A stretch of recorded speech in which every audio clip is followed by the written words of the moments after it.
നവകേരള bus മ്യൂസിയത്തിൽ വച്ചേക്കില്ല എന്നൊരു വിവരമാണ് പുറത്തേക്ക് വരുന്നത്.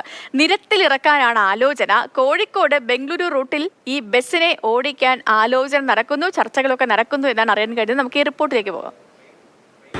മ്യൂസിയത്തിൽ വെച്ചാൽ തന്നെ കേരളത്തിലെ മുഖ്യമന്ത്രിയും ക്യാബിനറ്റ് മന്ത്രിമാരും സഞ്ചരിച്ച വാഹനം എന്നുള്ള നിലയിൽ തന്നെ ലക്ഷക്കണക്കിന് ജനത കാണാൻ വേണ്ടി തന്നെ വരും.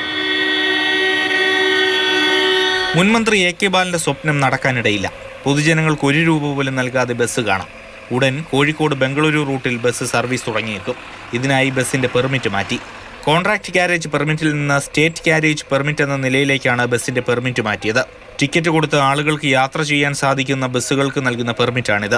ബംഗളൂരുവിൽ കൊണ്ടുചെന്ന് മാറ്റങ്ങൾ വരുത്തി തിരിച്ചെത്തിച്ച ബസ് പാപ്പനംകോടുള്ള KSRTCയുടെ സെൻട്രൽ കേന്ദ്രത്തിൽ വിശ്രമത്തിലാണ്.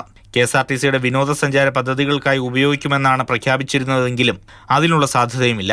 നവകേരള സദസ്സിനായി മന്ത്രിസഭയ്ക്ക് സഞ്ചരിക്കാൻ 1.15 കോടി രൂപ മുടക്കിയാണ് ബസ് നിർമ്മിച്ചത്. നവകേരള യാത്രയ്ക്ക് ശേഷം ബസ്സിനുള്ളിലെ സൗകര്യങ്ങൾക്ക് മാറ്റം വരുത്താനാണ് ബംഗളൂരുവിലേക്ക് കൊണ്ടുപോയത്. AK Stephen, Mathrubhumi news, Thiruvananthapuram.